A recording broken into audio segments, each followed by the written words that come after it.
We rocking and rolling? We're live? Yeah, I think we're recording and everybody is, Okay. yeah. All right.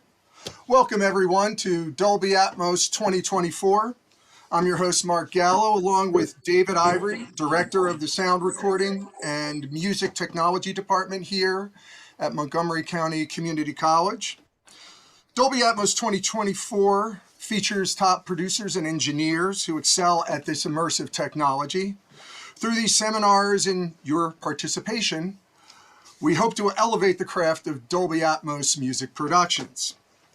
We're holding this seminar here at the Mix Room, which is located at Montgomery County Community College, which is just outside of Philadelphia.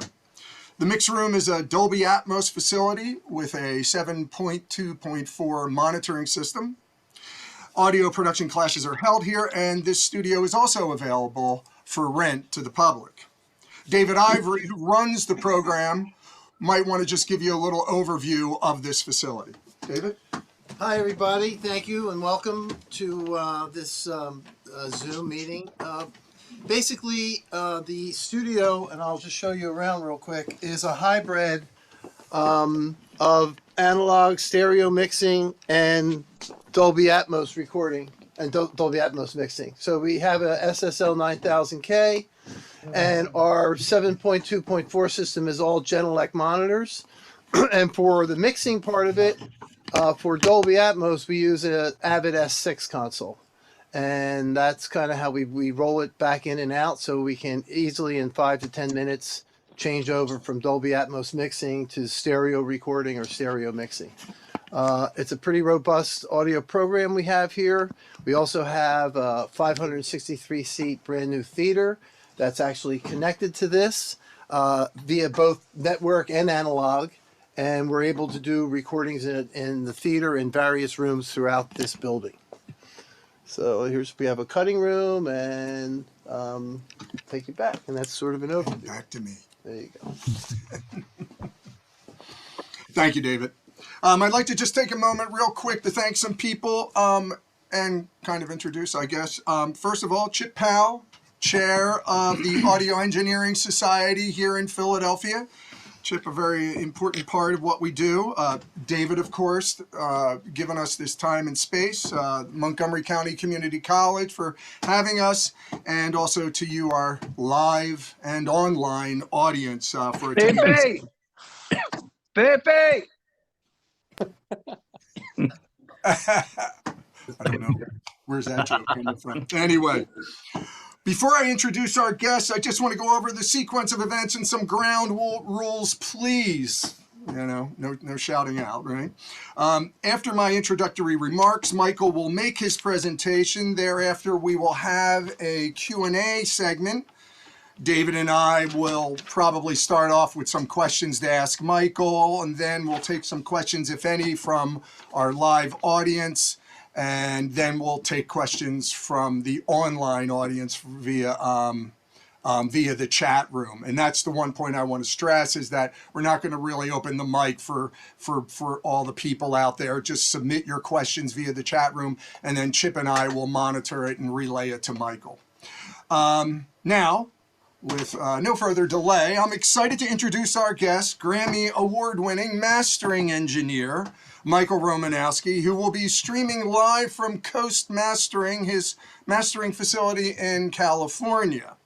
As a pioneer in immersive audio, Michael designed and constructed his first surround studio in 2001, adding height channels in 2015. His initial Dolby Atmos music releases were completed in 2016, which predates the establishment of Dolby Music as a separate entity. Subsequently, Michael meticulously planned and built Coast Mastering as a 9.1.6 and Sony 360RA monitoring room in consultation with Bob Hodas and Bob Levy. I hope I got that set prior name right. Yes, you did. I did? Yes, okay. You did. Yeah, very good. Kudos, right? In 2020, the facility received a, is it tech nomination for studio design. His extensive credits encompass a diverse array of artists, including Alicia Keys, Bonnie Raitt, Lyle Lovett, Earth, Wind & Fire, Grateful Dead, Tom Petty, The Bee Gees, Al Green, Kenny Wayne Shepherd, Peter Frampton, George Strait, as well as movie soundtracks for Star Wars and Doctor Strange 2. Michael has recently been nominated for 4 Grammy Awards in the Immersive category and is head engineer and owner of Coast Mastering in Berkeley, California.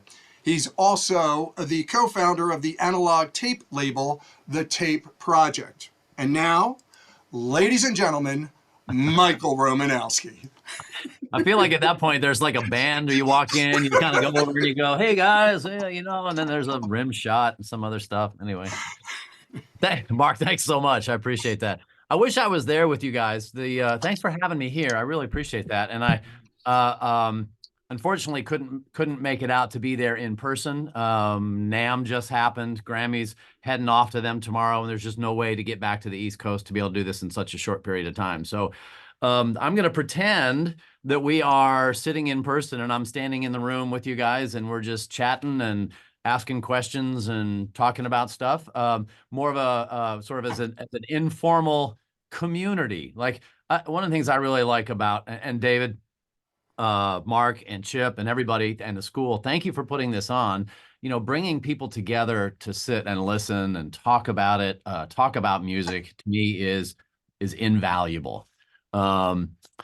We all listened, we all got together as we're growing up in this industry and as we're learning, as we're music fans, as we're musicians, as whatever path we took to get to the spot of making records. I think it's been hugely instructive. And well, my best ear training has always been sitting with other people and listening to music and talking about it. So the fact that you guys are putting this together, bringing folks together, bringing them to the studio. Unfortunately, we can't play things across Zoom the way we would like to, so everybody could hear it. Even binaural files gets a bit complicated for something like this. But there are ways to share and to sort of experience remotely Atmos world, immersive audio, localization, those kinds of things. But we're not doing that today. But what we are doing is having the conversation. And so what we really want to do is just talk about a few things, and then sort of a back and forth and a dialogue. And let's talk about any questions you guys have. Please feel free to hit the chat right away. These guys will feed them to me. And you know, this is about you and what you guys want to know and to get out of this. And I'll certainly answer any questions I can. There are, I also have, what was I gonna say, there's some things that I don't know about, some things as a beta tester, I will just say I test with Dolby, on the album assembler and the Atmos renderer. So I could talk about a few things, and I actually met with them at NAMM to find out some of the things I could talk to. The fabulous Greg Chin. Greg is awesome. Known him for many years, and just an awesome human being, on top of being completely unbelievably talented and knowledgeable in what he does. So we had a great meeting with Greg, and so we're going to talk about some stuff. And also have, let's see, so I saw the list of folks who are going to be on here. We will bring on, if time permits, and questions, and actually, frankly, his time, because he's super swamped at the moment, just got hit with something. But Ryan Ulyate is on. Ryan's going to be doing this for you guys in a few weeks, I believe. Is that right, Mark? Are you guys doing this in 2 or 3 weeks with Ryan? Well, I saw a head nod, so I think, yeah. Did you have the date? Actually, do you want to, if you have the date, that'd be cool, so we can preface that, because it's kind of like a teaser. We were, sort of a preview of having Ryan, so that's great. And I'm here, Michael, just to see how you do and take notes, so. And find out what not to do when it's exactly. your turn. That's awesome. That's awesome. Well, I have to say I'm very honored, Ryan, to have for one, to have you here. The other, to call you my friend. The other is the nomination that we have together, and to help support your album. I'll just say straight up, before we even jump into anything else, it's just so awesome.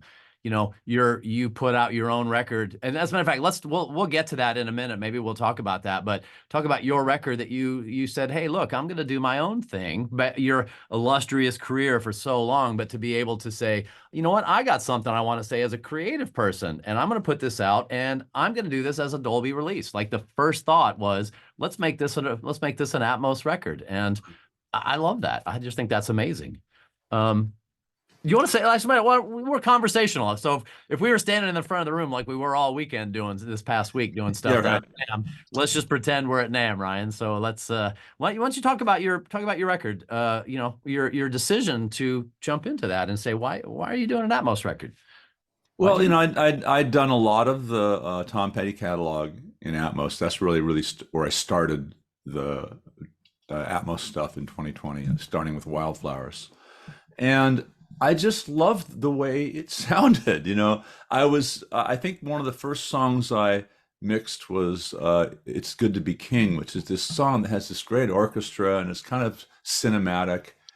And I remember when I finally got it all going and I put all the stuff in the right speakers and the music was all the way around me, I just remembered it just sounded so inspiring to me. It was like, if music is your religion, then Atmos is your church, because that's where you experience it. And I kind of teared up because we had just lost Tom, and I just thought to myself, if he was here right now and he heard this, he would freaking love it.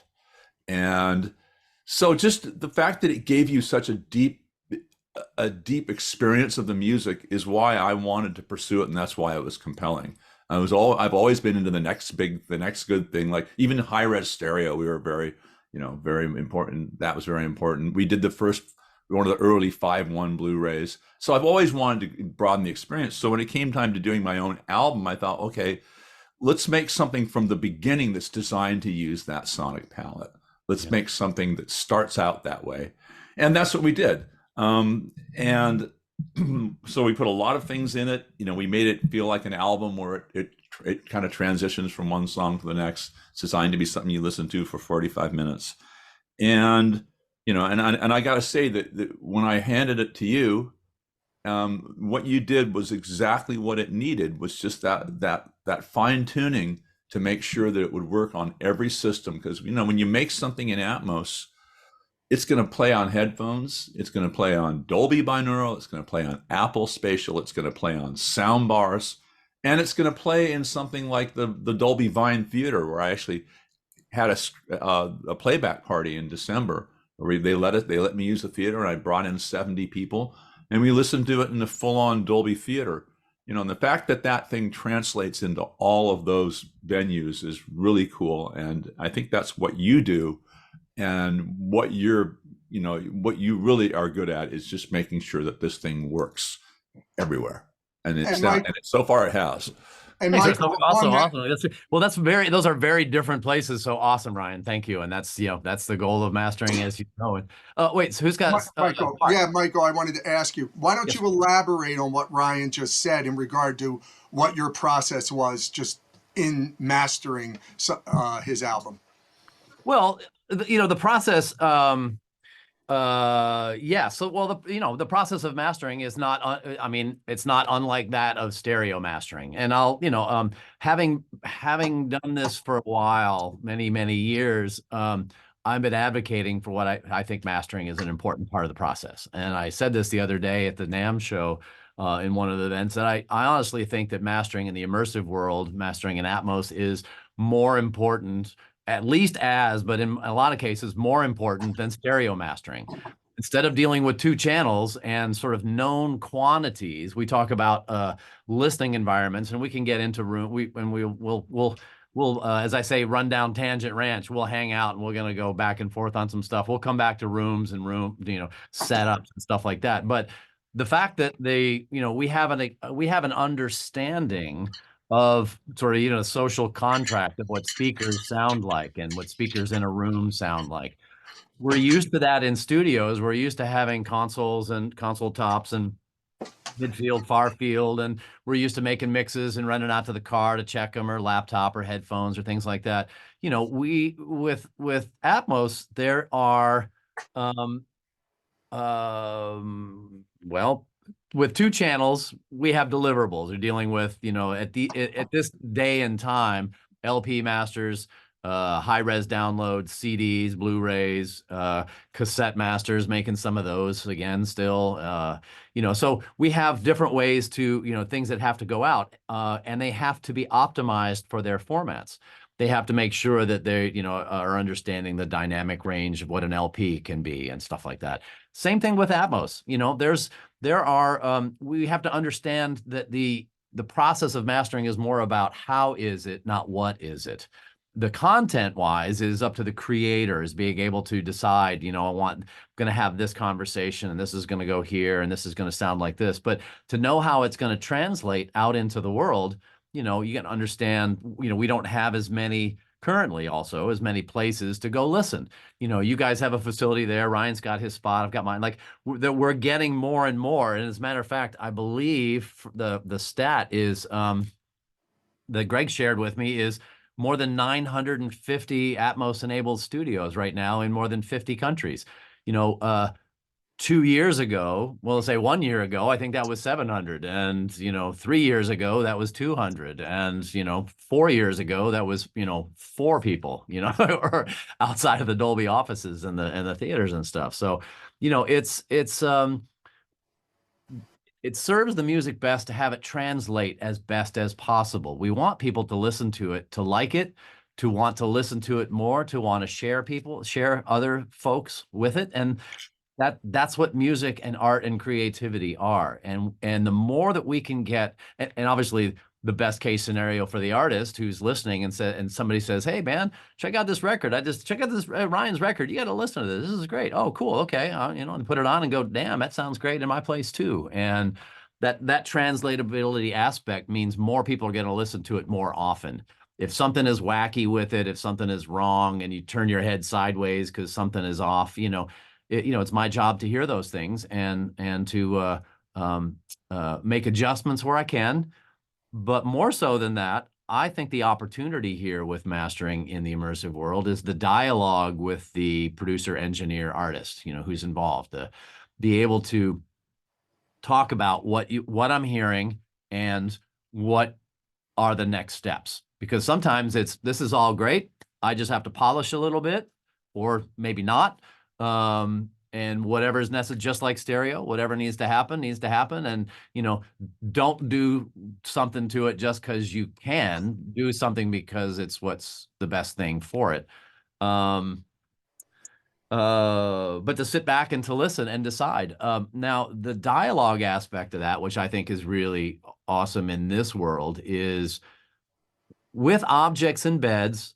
And I guess we should have had maybe a quick question, or maybe I've got one for you know, Dave and Mark, you guys, the folks that are here, the level of understanding of the technology and what's going on. I'm assuming everybody understands beds and objects. So okay, cool. I see a little bit there, Mark. So yeah, okay. So with beds and objects, the what I'm doing, very first thing, just like stereo, is just sit and listen to it. You know, put it on, listen to it. Develop an opinion. What do I think? You know, I think mastering really is the in its simplest form, developing 2 opinions and then acting on them. The first opinion is, what do I think this sounds like? And the second opinion is, what do I think this could or should sound like? And then the act is getting from point A to point B. And so the very first thing before deciding to do anything, before doing anything at all, gear, inboard, outboard, you know, any of that kind of stuff, is just to listen to it, be objective, give it a second set of ears, step away from the, you know, the microscope of mixing and where decisions like balance and those things come into play, and just 10,000-foot view. This is what this is. Okay, cool. Being able to take an ADM file, which is what I would want as a deliverable for mastering, would be I can bring into my workstation. I'm a Nuendo user. I've been using that since 2001, and that's my platform of choice. And as they say, the best platform is the one that you use. So, this is the one that I've chosen, and I like this, and I'm comfortable with it, and it gives me the ability. Open up the ADM file. I can get to the objects. I can get to the bed. Everything comes in. The positional metadata shows up, so I can get more of an insight into what's happening. I'm also able to read the configuration files, so the binaural render mode data, near, mid, far, off, those kinds of things for beds and objects. And so part of this is also confirming that they are in place and they translated the way they're supposed to. Sometimes, things hiccup, and, it's up to us mastering engineers on the back side of things to be able to catch those things and make sure everything is exactly as the artist. I'll say artist, producer, engineer, because sometimes, some clients are any one or multiples of those three. And, so that final QC with 10,000 foot view. But if I hear something, for example, like let's say I'm listening and, let's say there's a trumpet part on the left-hand side and it's pretty bright and it kind of seems a little weird. I'm not going to go in and EQ that, or I'm not going to go in and change that. First thing I'm going to do is, find out what it is. Is it in the bed? Is it an object? But then speak with the engineer and say, here's what I'm hearing. Is this intentional? Are you trying to do this? Is this something that you're aware of? Was this, intentional, mixed this way, recorded this way, performed this way, arranged this way, that kind of stuff. If not, and it does need some adjustment, many times it's not that I do it, it's that I'm identifying it so it can be addressed in the mix. When you're dealing with, subtle changes, and even something like that may cause, if I for that example, unbrightened for something like that, that may shift the image. That might be the tonality that was necessary to keep things balanced. And so, it can be sometimes more destructive to get in and adjust things than not, hence the dialogue with the master or with the mix engineer to be able to talk about, what the intent was. So, and then from there, Mark, to finish your question, is like after listening, going through each song and making sure it matches the stereo, making sure it matches the delivery spec. Like I said, LPs, cassettes, high-res downloads, all of that have their delivery specs. We need to make sure that works in these cases too. Where this goes from deliverables, there's lots of ways now to get music out to the fans through distributing immersive audio and getting Dolby Atmos files out there. Everything from DistroKid and CD Baby and Avid Play, Orchard. There's those are all some of the feeds to the streaming services like Amazon and Tidal and Apple Music. But there's also ways to get higher resolution files out. Well, I shouldn't say files. They are files, but what I should really refer to it as higher resolution music and content through places like immersiveaudio.com, where you can download the MKV files. You can buy and download, buy music. Yay. Oh, there's that. Yeah. Support the artists. And but I'm going to say I'm a fan of that too. I like to own my music. I like physical if I can have it. And if I can't, I like hard drives to have my music on it because I want to listen to it where and how I want to listen to it. And perfectly valid reasons for how anybody wants to enjoy their music. But I'm really happy there's something like immersiveaudio.com that I can, one, support the artist, but the other is get the full res files. So for a quick technical definition to some folks, the MKV files that you would buy from there are what's called a Dolby True HD. And the True HD files are the equivalent lossless data compressed files, not a lossy, but lossless data compressed files that you would find on a Blu-ray player. Something like that. Ryan, I see a hand. I like the hand. Hey, Ryan. Yeah, I raised my hand and everything. I love it. I'm not looking at the chat, but I see the hand. So fantastic. Yeah, exactly. So I just wanted to make it's called immersiveaudioalbum.com. I put the link in the chat. Oh, thanks. That's how my album got released. That's how my album was considered for the Immersive Audio Album Grammy.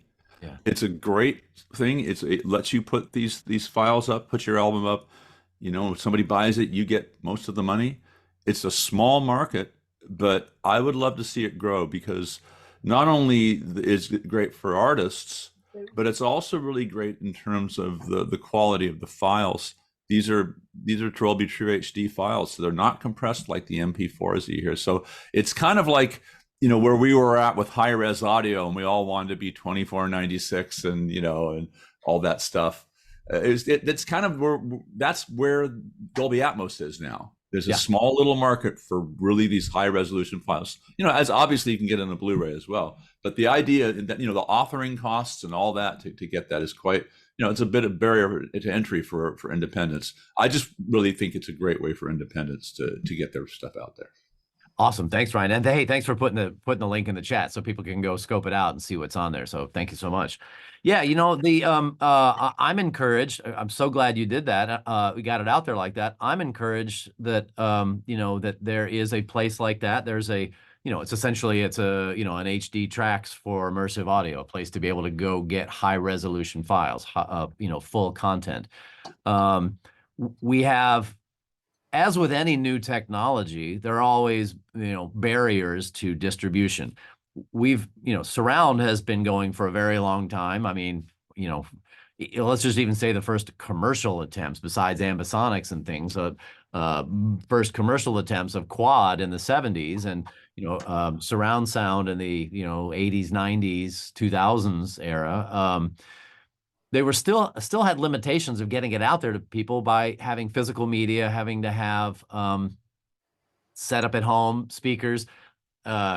It's my Apple camera, whatever is following me around. Things are moving, but I see, you know, so you guys, these two speakers right here. This is my front left wide and left side speaker. So, you know, your living room having something like this to necessarily, you know, listen into, besides speaker setups, you know, not everybody's going to be able to put up things like that, be able to have full out systems. We'll talk about sound bars and things in a minute, but with the introduction, I mean, Apple just ripped the Band-Aid off in it was in June of 2021. It came out, and Apple Music was now able to stream Atmos music.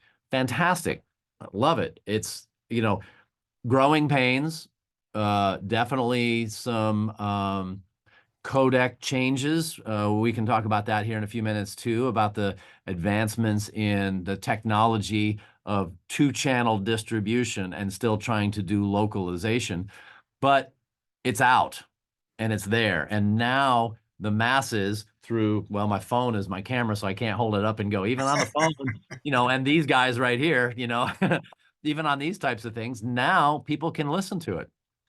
Awesome. You know, it's as the technology evolves and becomes more, for one, adopted and widespread, you know, we will find that the resolution will get better. We've seen that with stereo files. You know, used to be only MP3s were the only available way to get it out there, and now we're doing very high res streaming and very high res downloads. You know, a lot of that is backbone of infrastructure and servers, and, you know, frankly, the patience of fans that say, play, I want to hear this now. And within 3 seconds, if they don't hear it, they're on to something else. Like, there has to be immediate reaction. So these files are large. If they were lossless, they would be, you know, massive, and data caps on phones and cell service and all of those things. So, you know, the technology has gotten to a spot where we're able to get it out there, and it will grow and get better.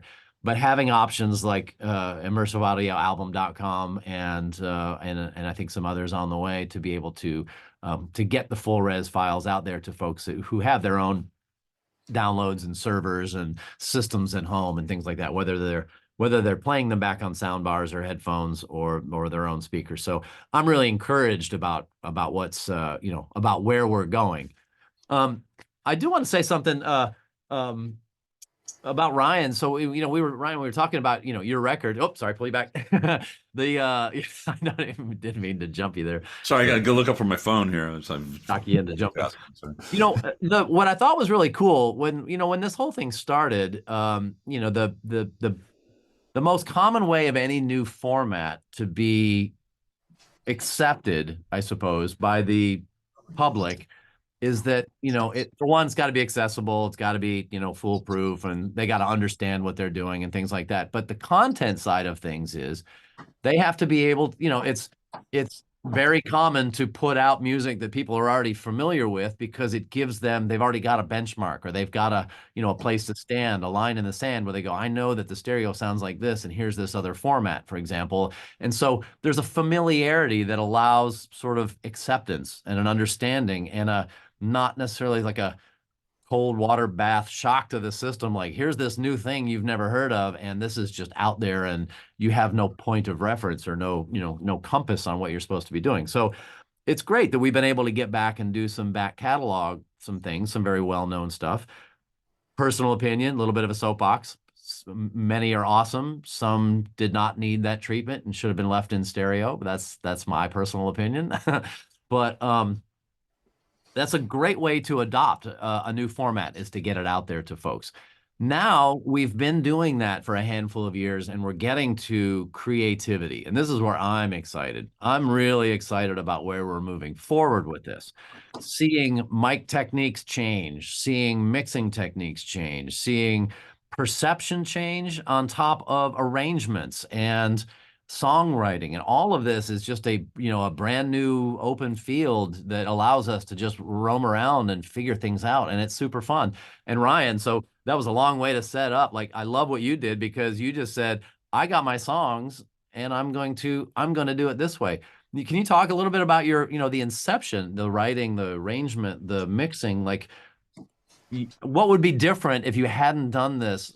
Maybe not even different is a way to say it, but do you feel like your creative process was embiggened, to quote Homer Simpson, in the by doing the Atmos version of your record?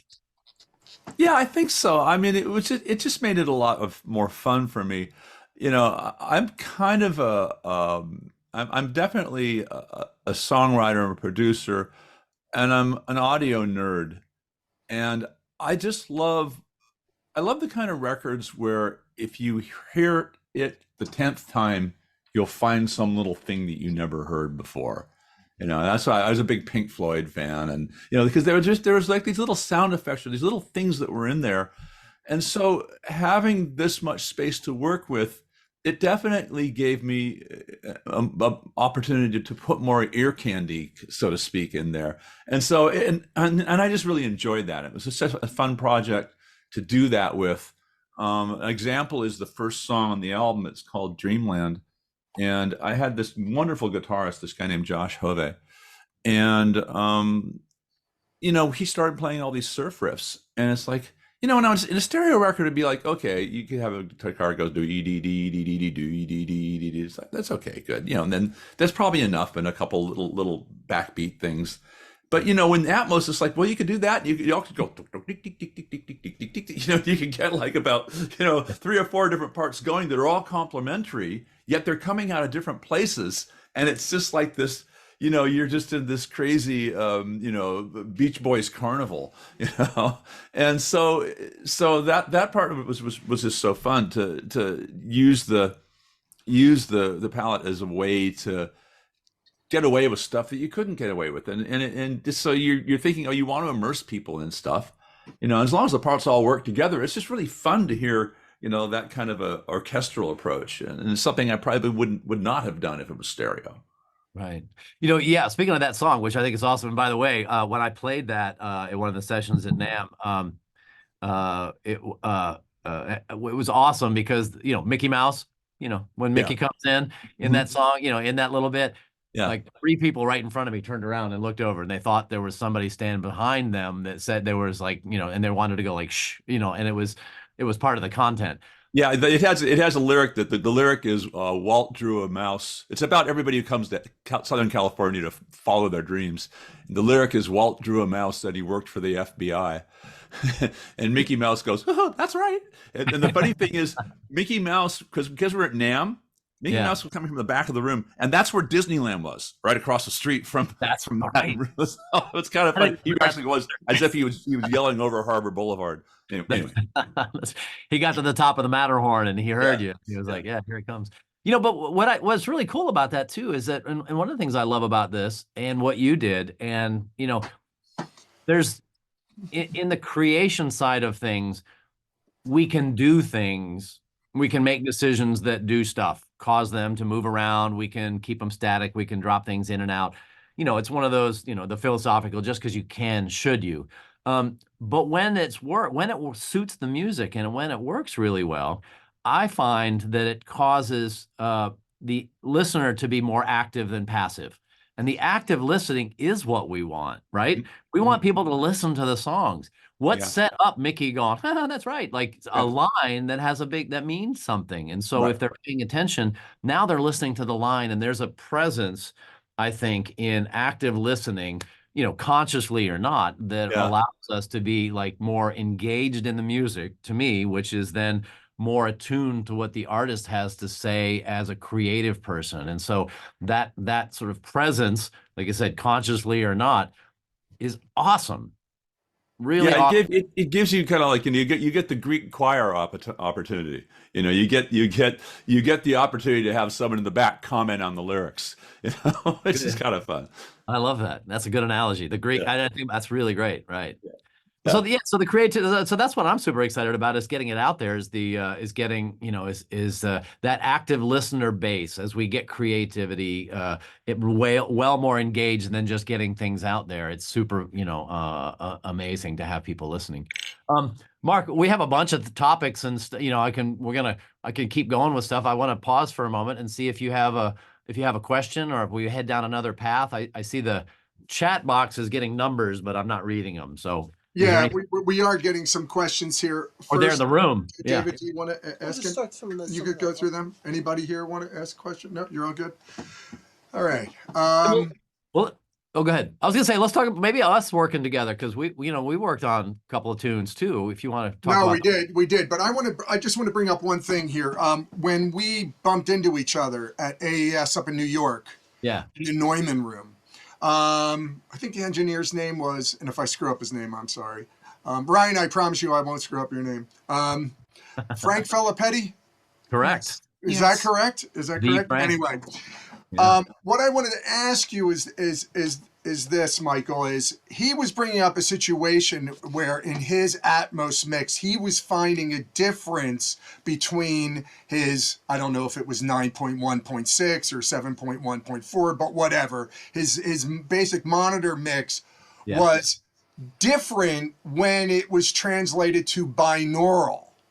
That there were certain things sounded a certain way, but then when he would listen to it on the headphones, it was kind of off, and he would have to kind of, I'm kind of putting words in his mouth, but more or less cheat to kind of, because I assume you can't get two different versions, a binaural mix and a monitor mix. So my question for you in mastering, is that a common problem you're running into, where, well, the way it sounds on headphones versus what it sounds on my monitors is kind of doesn't necessarily accurately translate? That's a great topic, and client referencing on top of distribution, both, as we were talking about, like both touch on that subject.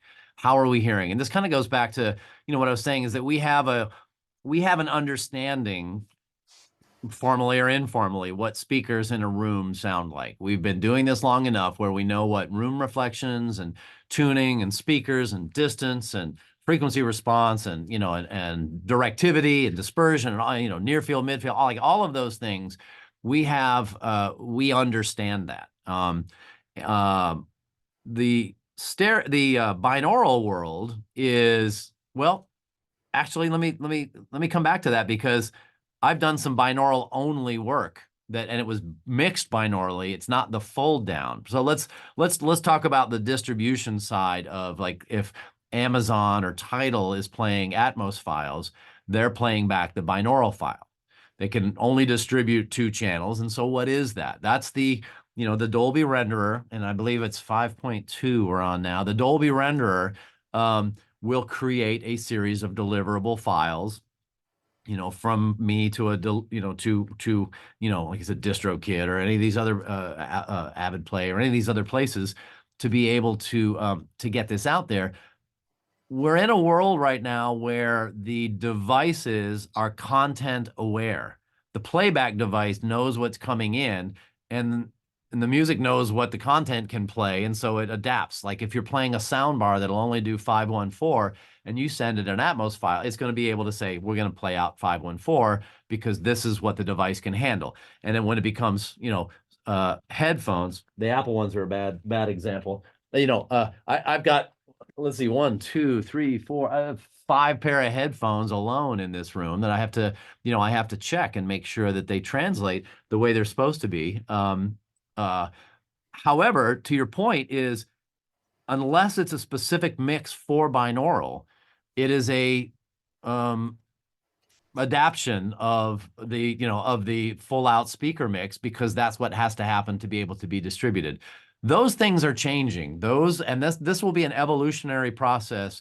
Those codecs that create the binaural file will be something that's going to adapt over time in many ways. One is the codec itself is going to, as we understand more about, well, the math involved about trying to have localization, like again, 2-channel playback, we can go left and right easy, but front and back is pretty hard, and up and down is even more harder. If I can, whatever, is more harder to be able to do that. I said something earlier. I was talking to somebody. I said quicklier, and I realized that I caught myself thinking I got to write that down. That was a pretty good one. But the math involved is really tough, and the math involved is really tough. Going up and down. And so as we understand the computational aspect of that, that's one way that this is going to grow. In accuracy, in playing back, localizable audio. The other side of that is our understanding of perception and hearing is greatly, rapidly advancing. Neuroscientists and fantastic folks like, I think of Poppy Crum, for example, at Dolby, who is doing a lot of brain work, a lot of understanding about how the brain perceives and how we interpolate localization, left and right, where things are. Where was I headed with that? And then we get into even more so about the ear shape and how everybody's ear shape is different, which paired with how each individual brain works. So now a lot of work on HRTFs, personalized head-related transfer function algorithms that now map to our own specific brains and ears. I see only because I can see at the top here, but I can just see that, of the names on here, but, between Marc and Howie and Jeff and Ryan and Keith and Peter, those are the names I see across top. Everybody's going to hear differently. Everybody's going to want to hear differently. Everybody gets something different out of it. And so the more that we can get to those types of things, those are some of the great advancements that are coming along to be able to bring binaural music out and have the effect of localization. Now, excuse me, it's on my throat. Some folks, well, we can talk about Apple Music for a minute. Apple Music does something different. They call it spatial. And spatial is creating essentially a 714 version of that Atmos file. But in doing so, there's an ability for head tracking because of the gyroscopes inside Apple headphones. You're able to, understand if you turn your head to the left, the image can shift with you or not. That's a user definable action to be able to turn and have head tracking or not. And then there are some other things in that. Actually, I'm going to jump back real quick to something I said about something binaural. I did, for example, the Dune soundtrack. I mastered the Dune soundtracks a couple of years ago. There were 3 of them because there were different versions. There was like a DJ version. There was a regular version, sort of a twisted version, and then a really twisted version for fun sake kind of stuff. But there was never a stereo mix. If you go to any of the service providers and listen to the Dune in stereo, it was conceived as a binaural mix to begin with. It was mixed on headphones with software that allowed it to be that only. Their reasoning at the time was that, anybody who's going to listen to the soundtrack's probably going to be listening on headphones. So why not optimize it for its own separate mix? So Marc, to your question, I know lots of folks like Andres Mayo in Buenos Aires, fantastic engineer, does a tremendous amount of binaural recordings and releases, and they're meant to be done like that. As long as the consumers, fans understand how it's supposed to be played back and know that those are not compatible with speakers in the same way, and that they are meant to be binaural. Awesome, because then that is the most optimized you're going to get for a 2-channel playback. It's an ambisonic version of binaural. And so there are differences between the fold down to that and to binaural and intentionally derived.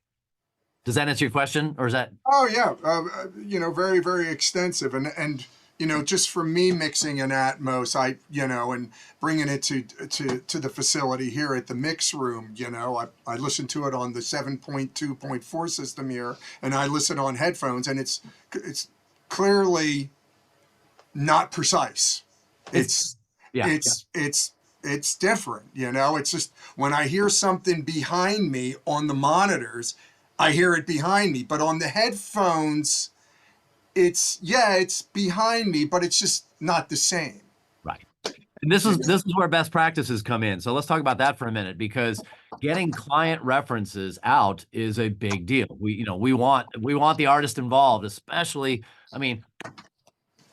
I want to say especially with creativity moving forward, and then I want to say especially as back catalog moving forward. So, it's pretty much 100% of the time we want the artists involved because this is their music, their creation. We want them to be able to understand it and hear it.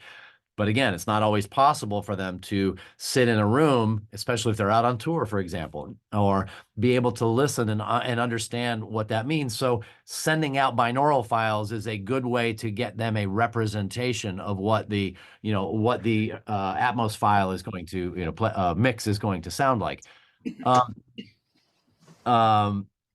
However, the fold down aspect of that is, again, adaptive, changing, growing. I would never want to rely on the binaural file as the arbiter of this is a great mix or this is a great master and this is ready to go. It's one of the ways. It's not one that I would say this is the definitive, and if you get it right in headphones, it's going to be right everywhere else. Not true. To your point, there are compromises that I see on a daily basis that people make to be able to make it sound as good as they can in speakers, but realize that through headphones, you're going to have to be able to, you're knowing that people are going to be listening on these things, and you don't want it so wacky and out there that turns them off. Yet you got to know that people are going to be playing it on speakers as well. And again, as our gold standard, as our reference of what our acceptance of what audio sounds like, it has to sound good on speakers too. An awesome thing about the binauralness of what we're doing is that we can actually teach this. We can work with students, as you guys are doing. We can work with students who are getting into this and don't necessarily have a place to listen to a 916 playback or a 714 or 514, any of those things to be able to listen to. What they can do is start experimenting and play. And this is my recommendation. Just play, have fun. What the table is clean. Pull the tablecloth off, have some fun, start messing with it. Use something like Dear VR Pro, or use Apple Spatial if you're using Logic. You can work with Apple Spatial or the Dolby binaural directly within the program. Doesn't cost you anything else. You own the program, it's in there. Have some fun, but always check on speakers. You'll be surprised. Well, let's talk about that real quick. Here's one of the main reasons, or a great example of why you really want to do that. Because of that front to back localization challenges with headphones. What I hear is when somebody's mixing only on headphones, we don't perceive the rear as loud as we do the front, and we don't perceive the rear as loud as it is when it's in speakers. So if you put something that's been mixed only on headphones in a room that's got speakers on, 9 times out of 10, the rears and the sides and the tops are way too loud, because that's what we have to do to get this in the headphone world. But we don't do that in the speaker world. Does that help, Mark? Is that Yeah, no, that's great. Yeah. I have a Did question. you talk about adding stereo mixes and separate? Well, ask. I didn't know if you talked about. Hey, Michael, how you doing, bud? Hey Dave? Oh man, I'm doing great. How you doing, Dave? Good. And I remember like when we did some of the mixes that we did. I'd rather use my stereo mix and then my Atmos mix separate. Like put that into the file. Can you talk a little bit about that? Sorry, when you say putting the stereo mix into it, Like having a stereo mix, like mixed stereo, like as you're just mixing normally, and then not having the Atmos mix fold down into its stereo by replacing your own stereo mix. The stereo fold down. So soapboxy for a few minutes here. The stereo fold down to me will never be the same as a good stereo mix. No, it's not. It just can't. Yeah, it just can't. The decisions beyond creativeness, it just can't make the same decisions.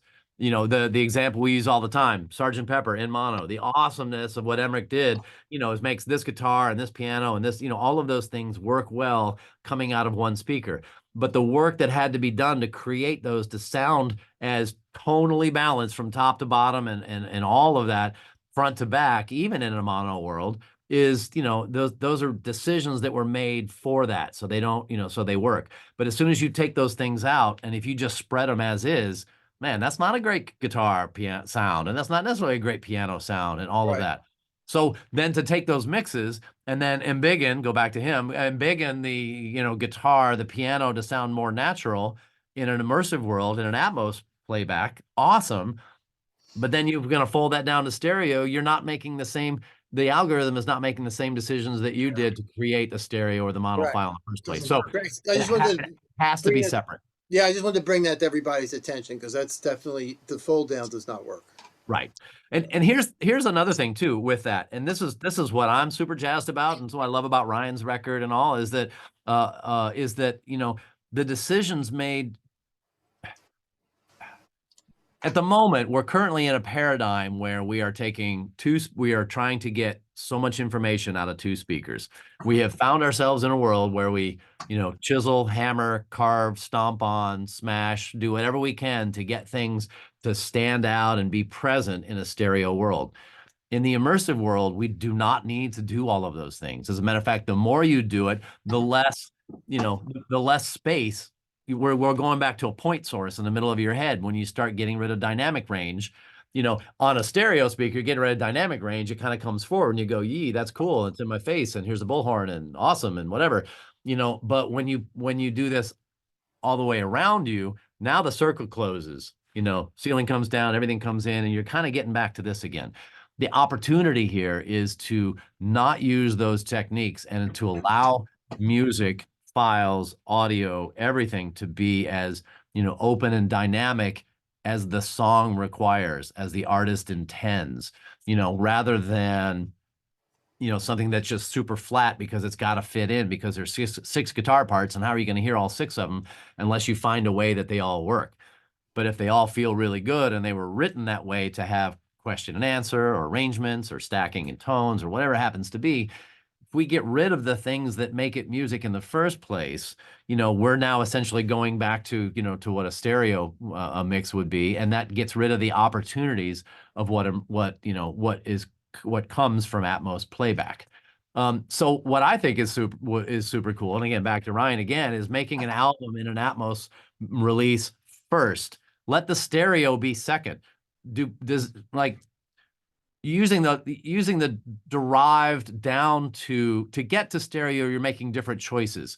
Right now, we're in a world where we have stems. A common deliverable is stems, and the stems are coming from the parts that made up the stereo mix.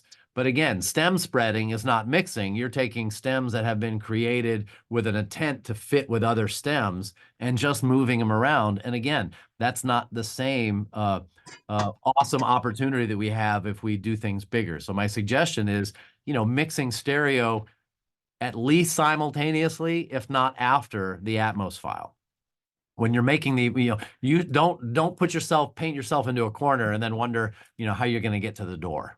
Ryan, you've got tons of wisdom on this too. Well, I was going to say that exactly what you said. It's kind of an interesting thing, the difference between stereo and mono. Like nobody would take a stereo record, sum it to mono and go, oh, there's the mono mix. You wouldn't do that. All the stuff on the sides would disappear, you know. So it's just it's the same thing. I mean, I know some people who are working very hard trying to do one mix, and I think that you know that I salute them for doing that. But I agree with you that the stereo is definitely, you know, its own thing, and I especially agree with you in terms of the idea of using bus compression and all these things that we do to make stuff come out of little tiny speakers. It doesn't work in Atmos. Yeah. And although I will say that one of the hardest things to do in Atmos is to do a proper rock track, because a lot of times rock music is dependent upon that everything fighting for each other and that tension and all that stuff. So I would say the way that I've overcome that, at least in the kind of hard rocking tracks that I've done, is you just have to work a lot harder at the mix. You know, and then those holes where the guitars show up, you got to jam them and use your faders to jam to plug those gaps. It's not like you can do the whole thing, run it through a compressor and go, you know, you can make a few little adjustments. It just doesn't work that way. And it's not, and in the end, it's more satisfying. Like, for example, there's I think Into the Great Wide Open. It's a song I did, you know, the Tom Petty song. And it has this thing, it goes da-da-dung, da-dung-dung, da-da-dung, da-dung-dung. It's this big kind of riff before the chorus. And it goes, into the great wide open.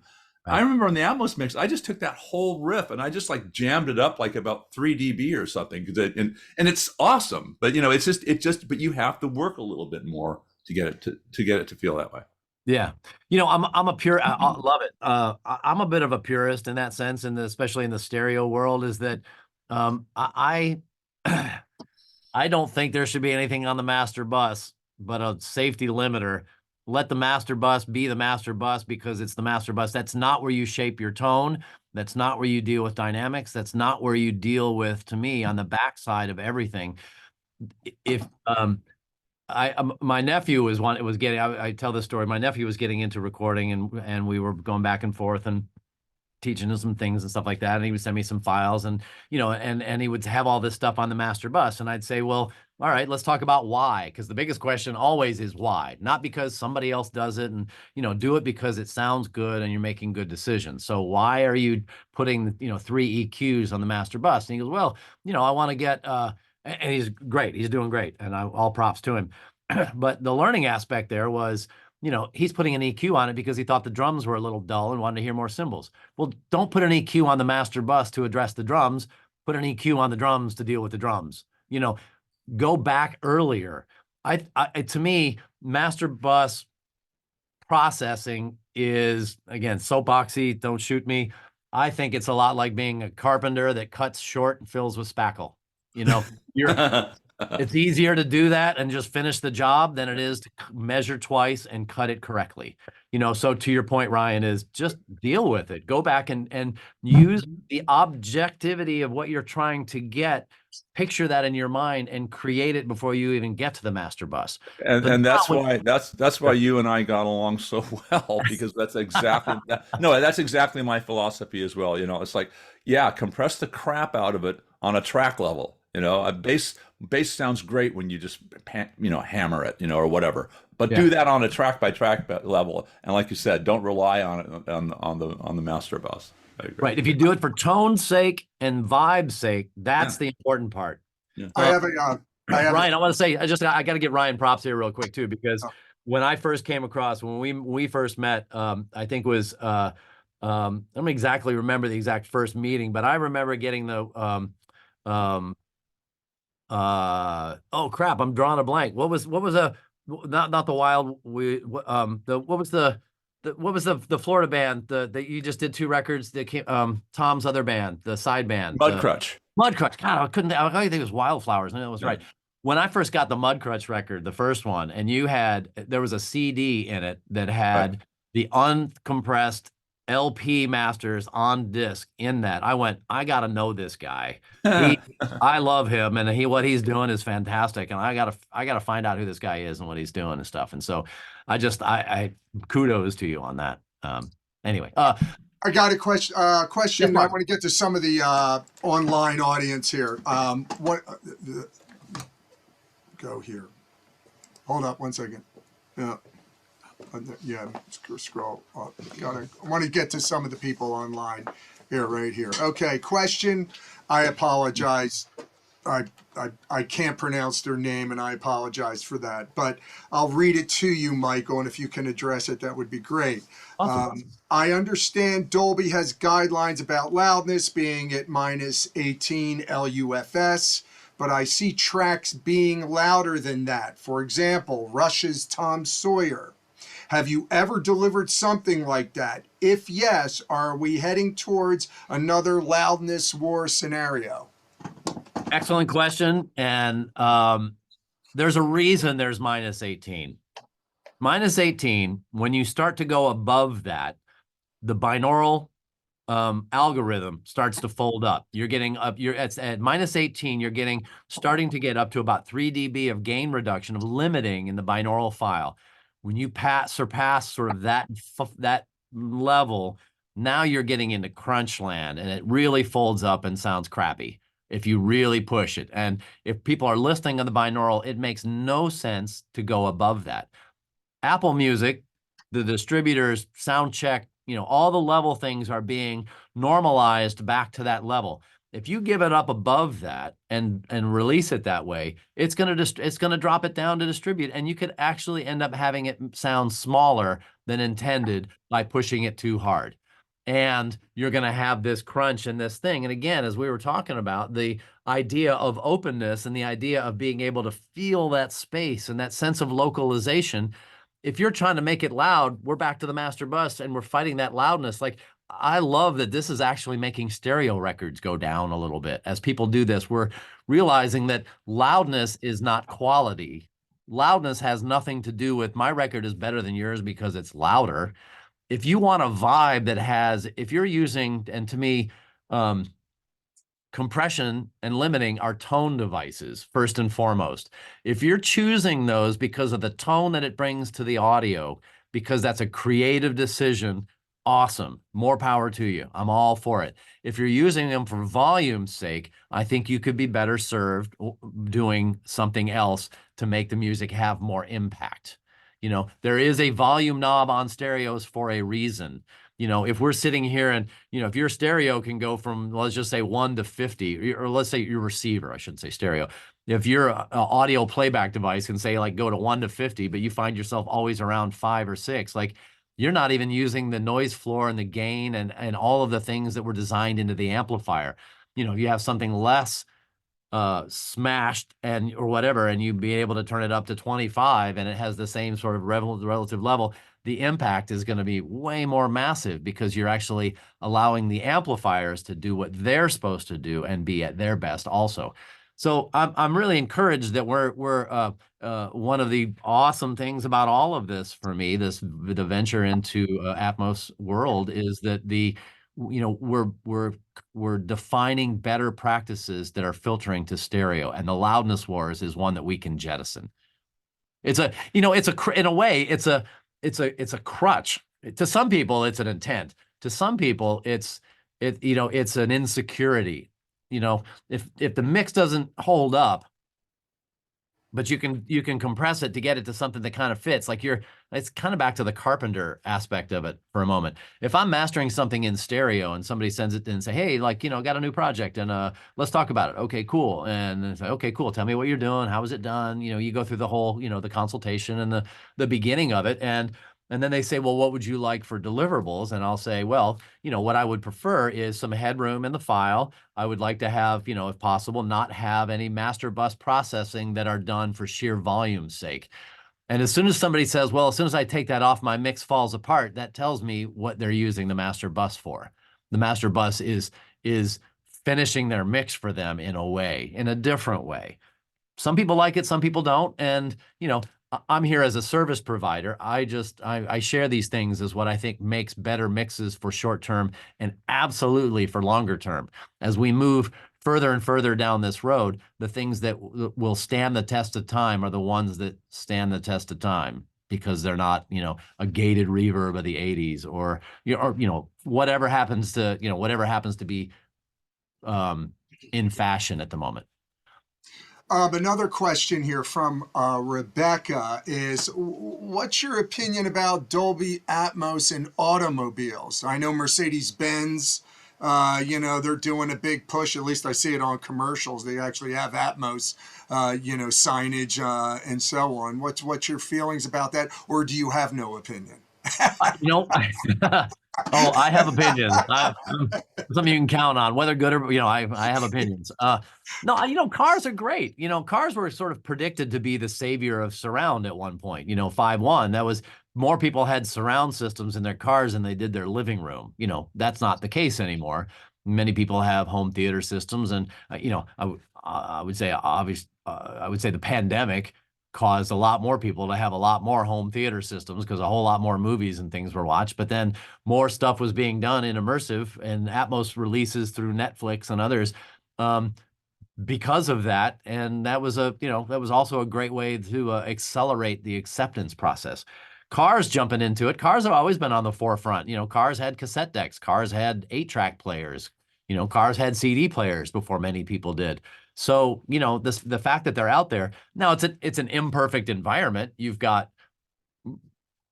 let's just say the car's rolling. You've got road noise, and if it's not an electric car, you've got engine noise and wind noise. You know, you're dealing with, you know, do you have 4 passengers in the car, or do you have none? You know, or you got to have one because you're driving. So I guess that's not a passenger, but you know, as I affectionately call meat baffles, you know, you got more people you got in there, the more that the sound is being absorbed and moved around, and you've got glass and things are bouncing off, and there's really no height. Still, awesome.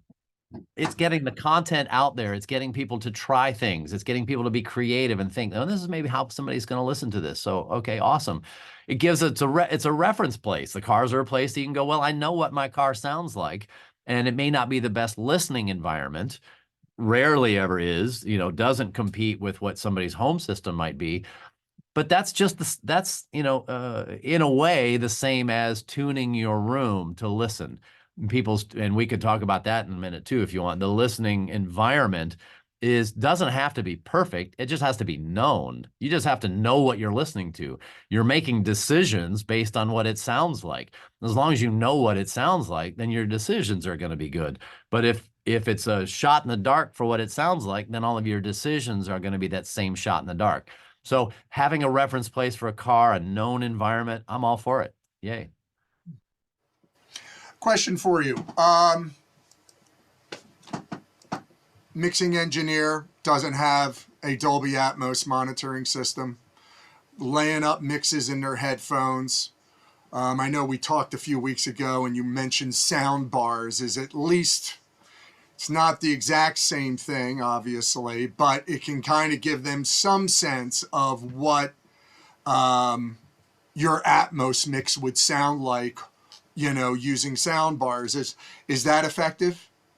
Does it help moving in the right direction if they don't have the ability to take their Atmos mix and go to a full-blown 7.1.4 studio? Well, okay, so 2 things on that. One would be carry on and mix in headphones as best you can and listen to speakers, whether it's a car or studio or a sound bar or home. Like test on speakers somehow, absolutely, if possible. You've got to have some sort of idea of how it's going to translate. If that's not possible in any kind of way, like, you know, book a studio, go to a friend's house, you know, find somebody that has a car that has it, and then just go listen to it. You know, it's probably out of the question for most folks to go rent the Dolby Theater and do a playback, you know, and to find out what the record sounds like. Unless you're Ryan. Yeah, that's right. Yeah. You know, not everybody can do that, you know, but if you can't, like, let's just say you can't all the way down the road, and the only thing you can do is listen on headphones, listen to as much music as you can. Listen to as much, and not even necessarily music too. You know, let me put a pin in that and come back to that for a second. Listening, familiarity with your monitoring environment is paramount, is huge. All your decisions are based on, again, you know, if you're not listening correctly, then your decisions are going to follow that same, like if you don't know the system. If you're on the wrong train, every stop is the wrong stop. You know, you're not going to be able to necessarily, you know, hit the mark that you're trying to get to. If you know the environment, you know the system, then chances of hitting it are, you know, are exponentially higher. So listen to a lot of music. Try different headphones. Personally, I find that closed back headphones don't really work with Atmos files. I like open ear headphones. I also find that having in-ear monitors that are in your ears, to me, also are not the most ideal. But that's me, and that's my personal opinion because that's how I hear. But anybody who's working on headphones, if you know what they sound like, as a reference point, try different headphones. As a reference point, listen with the head tracking on, head tracking off. Listen with, listen to the different modes if you can. So knowing your system is paramount, no matter what it is, if you can't listen somewhere else. Products, tools, software tools like Sound ID Reference, where they have an EQ calibration for select headphones. Effective?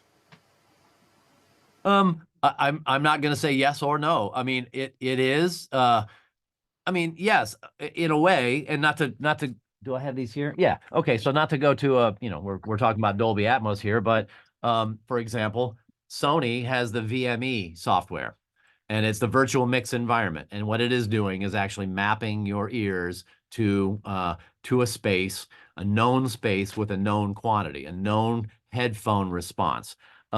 It makes it work. It's not quite the HRTF that's personalized. Well, it is if it is actually that, if you can get it done, but not everybody can get that done. Dolby is doing the same thing. Dolby is working on, their binaural playback and all, and knowing the frequency response of headphones takes a variable out of the equation. So I would say yes, and follow up with whatever software you're using to know which ones can recognize particular brands of headphones, and use them if you can, because that makes it just that much more accurate. I got a question here from Roger. In stereo, you see mastering engineers adjust the width and depth of mixes. In Atmos, do you adjust things to be more enveloping or immersive? And what tools or methods do you use, if so? Excellent question. In the stereo world, what's really funny is because there's something like, back in 2021 and all, when people were starting to get into this and getting going, and engineers, hardcore stereo engineers, were saying they don't want to do this. You know what? I like my techniques. I like my miking. I know what I'm doing. I'm full with it. I don't really need to do that. But hey, I want you to master this record, and can you make it wider? Well, that's what Atmos is. It is wider. It's back to embiggening. I'm going to use that word all day, I think, now. So anyway, it is it is making it wider and bigger just by the sense of the what the mix is. My hope in stereo, as well as with Atmos in the mastering world, is not to put my own sound on it, is to make the artist more like them when they leave than they were when they came. And the width decision is something that is created best in the mix, not in manipulation of the sound file after the fact. To do so in a stereo world, you got to do some phase trickery, or you got to do some mid-side stuff. You got to, there are a handful of techniques to try to make it wider. But why? Why not just mix it wider? Why not, why not do that at the mix stage of it? Okay, we have the tools. We're able to, these things in the mastering world all come from being able to, serve clients and do what they need to do, noise reduction and mid-side processing, and, a whole lot of things that have come from that world have filtered into the mix world. Width is one of those things. But to me, one of the biggest benefits of Atmos, one of the hugest things, is the engagement of how wide it is. You're not just trying to take something and make it just a little bit wider. You have, as I would say, we're not painting the front wall, we're painting the entire room. You already have sound around the entire room. How could it be wider than that? What would I do to it to make it more wide than a hemisphere over my head, or a room that is, enveloped 360 degrees around and over me? How could I make it wider without putting reverb on it? And then reverb or echo or something like that would be a creative decision, not a polishing distribution process. Does that make sense? Yeah. Totally. I hope that answers the question of whoever asked it. The width thing is, yeah, yeah, I said it. Don't want to beat a dead horse, right? Yeah, sometimes I like to make sure that they're good and they're not kicking anymore. But yeah, I don't want to beat a dead horse. There was a question. I think it was from Justin. He was asking the Las Vegas Sphere, that whole sound system, and he was asking like, could Atmos theoretically be translated to that type of sound system? My guess is absolutely. And my guess is I hope that they built that into it, knowing the amount of content that's out there. When you're in a sphere, you have way more things to deal with. Well, the considerations first and foremost have to be the acoustics of the room itself and what reflections are going to do. Before you even get to content or decoding, you've got to deal with what does a reflection of a round surface, what does that mean? Something comes in and, how does it come off and where does it go? And what are you going to do with absorption and diffusion? And, those kinds of things are all going to have to be decided well before, any sound system goes in. So then, yes, assuming that's all taken care of, any playback system file type should be adaptable to that because those fundamental decisions have been made ahead of time. Since those fundamental decisions have been made, then you can place speakers as you need. The awesome thing about Atmos in that and the objects is that the objects are on an XYZ plane that can now be determined no matter what the speaker system is. It's on the decoding. You may not have a speaker like say right there.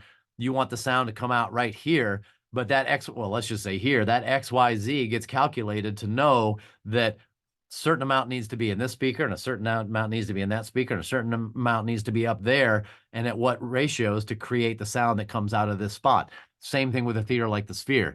Once you have the basic sound system set up, the XYZ mapping should be fairly straightforward and easy.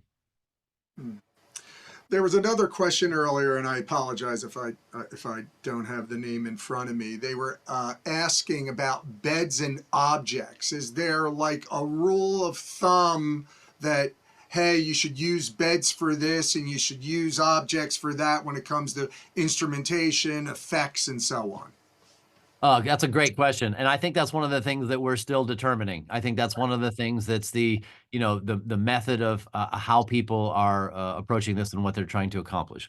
What I can say is through my own, and so, we're talking, we've talked a little bit about mastering, but my background is actually I started, back in the dark ages as a live engineer, and then I got into recording and mixing and producing, and then I got into mastering. And so I still do mixing, et cetera, and recording. I had to learn to mix in Atmos before I could even consider what I needed to know for mastering of it, bringing my mastering skill set from stereo world to immersive world to Atmos world. I still had to know what made good mixes or what worked and what didn't.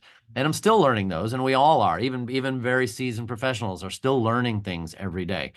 Whether you choose beds or objects, is partly based on workflow, partly based to me on the type of content. It's also partly based on, how you think it's going to be played back. There's one school of thought that says put an object as speaker positions, mix in the bed. You can't in Pro Tools. And Ryan, actually, you can correct me on this because I'm not as a Pro Tools user. Didn't they just go to where you can do a 714 bus? You couldn't do that before. You had to do objects as speaker positions in the ceiling because the 712 was all you could do. So you had to do objects as speaker positions. And so what I saw early on, and still to this day, people who will mix in the bed and have 4 objects in the corners to be able to get things stretched to the front and back in the height. But now, is that right, Ryan? Has that changed? that's where it was at now. But the new version of Pro Tools has the Dolby Atmos renderer built in, and you can go up to a 916. I think you can do 916 bed at this point with them. Oh, awesome. Okay. That's great. I've been, like I said, using Nuendo. I've been able to do, the bus structures from way back is, 22.2 and higher and, and stuff like that. So one of the adoptions of or one of the uses of the software has certainly been in the cinema and the game world, which is a whole other thing for us to talk about Atmos mixes and games and film and those kinds of things, because there are opportunities for creativity, but also opportunities for work for students trying to get into this, is realizing they don't necessarily have to be doing music for music releases, but can be doing music or sound design or other content as Atmos for, for accompanying, video formats. As a matter of fact, like working with Chuck Ainley on a number of, Chuck's also a Nuendo user, and his first mixes would have 3 or 4 beds. And people are like, whoa, wait, what? 3 or 4 beds? How can you do that? Well, there was an object bed, and there was an effects bed, and a reverb bed, and like those are all very common things in the in the non-music world. And so as we're adapting those kinds of things moving forward, it just brings options to be able to do so. So I see everything from somebody using a bed all the way around with just a couple of objects to being all objects, and the bed is only used for the LFE, because you can't get to the LFE without, and that's Ryan, I see you, yeah. So that's that's the only way to get to the LFE is through the bed channel. Then I see hybrids, where I see there are folks who are in certain styles of music are using objects for everything, but the bed is the effects. The bed is where all the reverbs and modulation and those kinds of things go to, because now you've got a wall, a cube or a rectangle, or you've got a room, and you think of that as these are the barriers of the outside of the music, and then the objects can bring in, and now you've got distance to the reverb trails and things like that. So I think we're still figuring that out. I think classical works one way, jazz works another, hard rock is another. A lot of the beds and objects decisions are now really just based on preference, workflow, maybe style of music, maybe adaptability. If you know it's going to be played back in something that has potentially only headphones, I would say think about maybe more objects, because the codecs are able to decode that XYZ a little bit better than thinking about what a room is around you. If you think it's going to be in the sense of like a movie playback or a movie theater, not a movie theater, like a home cinema system as your sound bar, and you think that's the market that your music may be listening to, you maybe think about rely a little bit more on the bed than the objects. So the decision is there are reasons for choosing those, and play with it. I'll just go back to experiment and play. If somebody's in the middle of something and is trying to make that decision, try both and then audition them and see what you think. Michael, we're getting close to the end here. Did you want to just give a view with your camera of your facility there? Did you want to do that? Yeah, let me see if I can. I'm going to walk. So I'll take the camera off the little stand, and just I'll walk move around a little bit. I won't be able to see necessarily what it's doing, but maybe I'll see if I can pull this. Oh, shit. Oh, there it goes. It had to go from being a hard connection to a non-hard connection. Let me see if I can stand back. What's it doing here? Okay. Well, so I have 9-1. Well, so I have 3 in the center. So here's what my room is. Well, here, let me see if I can do this too. I can't see what I'm showing, so I'm just gonna, like this. So I have tracks that I change if I'm gonna change formats. I'm using Neumann 310s in the ceiling speaker. I have them hung from the Isoacoustics isolators. Those things are awesome. And if I can, so now I can see what I'm doing, but they isolate. They are taking the vibrations out of the speaker and not transmitting them down the tracks. So it's just a sharper, clearer feel and image. And especially when you think about things like, ceiling a lot being used for reverb and for sense of space. There are many people who put content up there, and that's even, more stark to hear the differences. But to isolate the speaker vibrations from each other and the track and stuff. And so I do that. I'm using the, camera here. Let's try that. Here's everything's backwards on the screen too. It's flipped. So sorry. I'm trying to figure this out as I go. There's the mastering. There's my LCR. I'm using Focal speakers on the floor. Ground level goes around. There's all my restoration stuff. ATR is rack mounted. 104 and all the different formats and turntables and DATs and cassettes and stuff like that. And, and then here's the rear speakers. And I'm just going to walk around the room because I can. There's a window because it's, this is the first studio I've had that I actually can put a window in. It's up high enough and I see outside, but the light was too bright to have it up while we were doing this. And then there's the end. So I'm mostly underground. That's how you get out to the other room. I've got a second room over there, and that's more of a production room. And there we go. Does that help, Mark? Am I getting enough? No, that's great. Any type of acoustic treatments, special acoustic panels or anything like that? Absolutely. All right, these panels right here. So I built this room. So I've of all the facilities I've worked in and rooms I've built and adjusted and stuff like that. The last place I was at before this was Studio C at Fantasy, the old Credence room, and that was after Credence moved out. It was turned to well, here I'll just show you this. After Credence moved out, it turned into the Foley room for the Saul Zaentz Center. So One Flew Over the Cuckoo's Nest and Amadeus and all that stuff, all the Foley was done in that room. Then they shut it down and just let it sit there. I worked there for a number of years until it was just time to move out of that facility. I just couldn't, for other reasons I won't get into. It was time to move on. And then I designed and built this room. This is where the Tech Award nomination came in, was doing this. I worked on, as you said, Bob Levy and then Bob Hodes. Bob has been my acoustician, Hodes, since for 30 years, all but one room. When I was at the plant in Sausalito, when I started that mastering facility, with John Cunaberti, that had somebody else do that. Other than that, Bob Hodes has always been my room tuning guy. And so I worked with Bob on this and said, wow, that camera's really weird. Now it did that. As we built this, all the things that I learned from this that I from all of the rooms that I had worked in. For example, the room at Fantasy was way too big.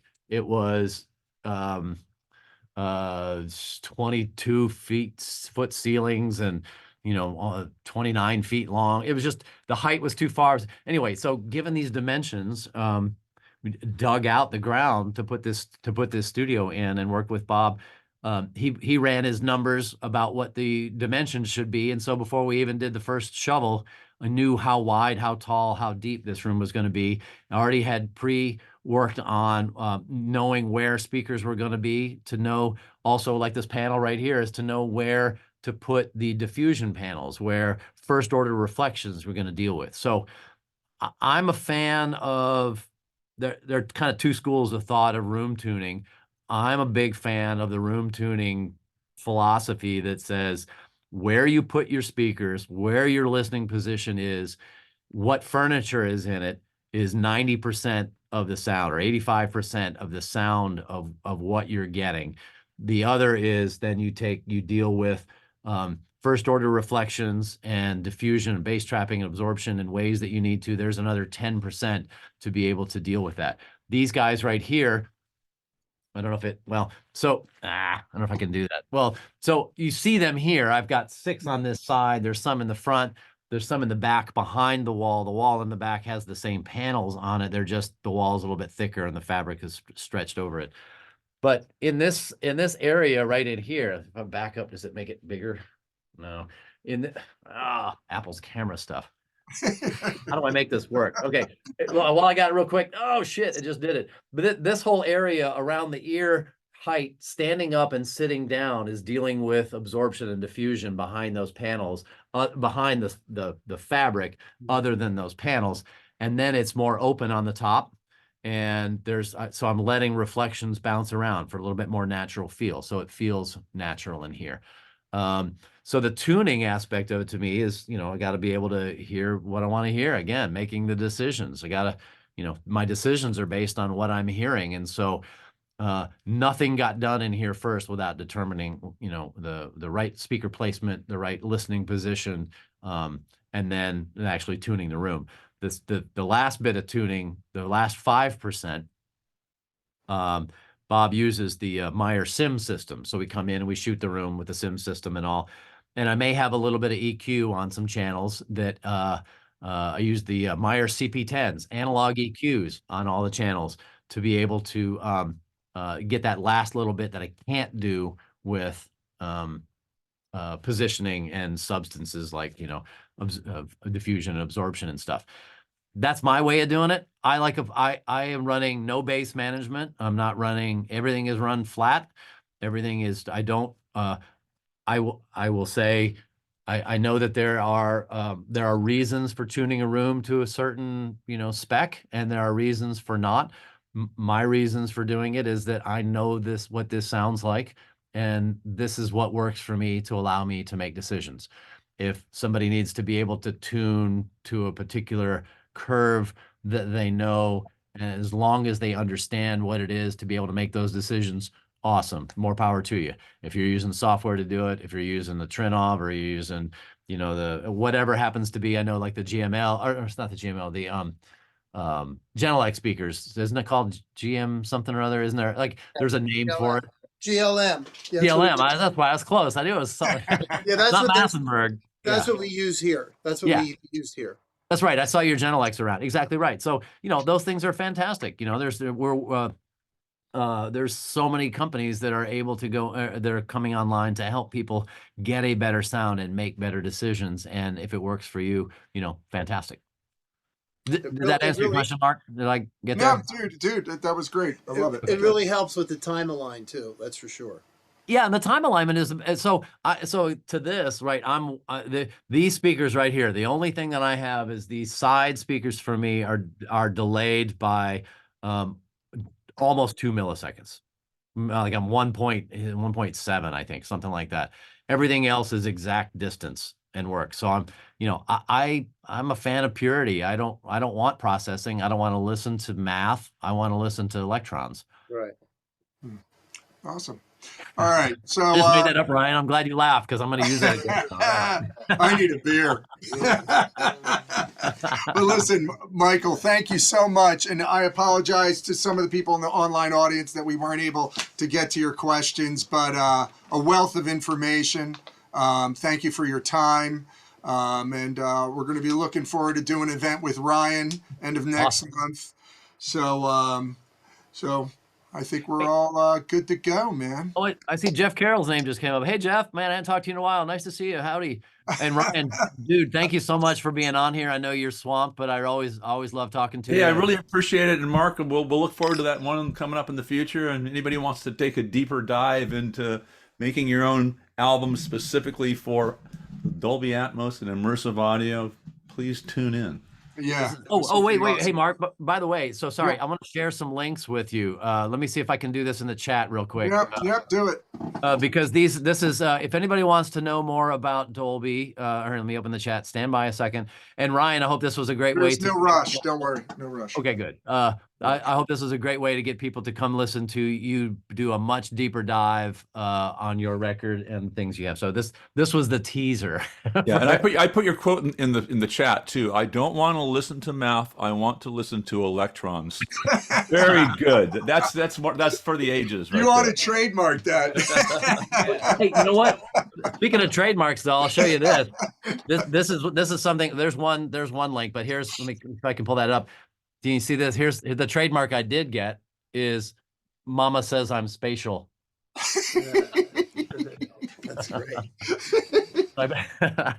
So I do own that trademark. I'll have to look at the Electron one, Ryan. Yeah. Here's another link. So these are resources. These are Dolby resources that has a lot of information on training and tuning, or best practices on ways to learn. So there's a lot of great content there. I would say go deep dive into it. We talked about referencing real quick. I want to share with you a link that I use for my referencing is a company called Artist Connection. Artist Connection is John Reichbach. For those that know, John was Sonic Solutions. So Sonic Solutions, Sonic Studio, Amara, among other things. John has a new thing called Artist Connection, and it's a way of sending links and getting files around and being able to just send a link straight to a client who then can just pull up their phone and all of a sudden be able to listen to without having to go through the trickery of MP4 files and some of these other things. So there's a whole lot of great information, I think, in those Dolby links. Please dig in. They'll help a lot. And yeah, Mark, yeah. Thank you so much. You and Dave, thank you guys for having me. It's a pleasure for one working with you. The other is, you guys are awesome. And thanks for bringing information to people who are interested in this to help elevate. The better we can do this, the better it is for the fans, better it is for the music, better it is for creativity. Best practices get us better music. I love it. So y'all are awesome. Thank you. Yeah, thanks a lot. Thanks a lot. I really appreciate it. Yeah, thank you, Michael. All right. Adios. Be well. All right. Be well, everybody. Talk Thank you to so soon. much. See Yep. ya. Good seeing you. Have a Take beer. Yeah, beer. Oh, that's a good idea. Yeah, nice. Unfortunately, I got another record I got to do today, so beer is going to have to hold off about 6 or 8 hours. But I see it in my future. There you go. Take care, Mark. Talk to you soon. Take care, buddy. See ya. Bye, Dave.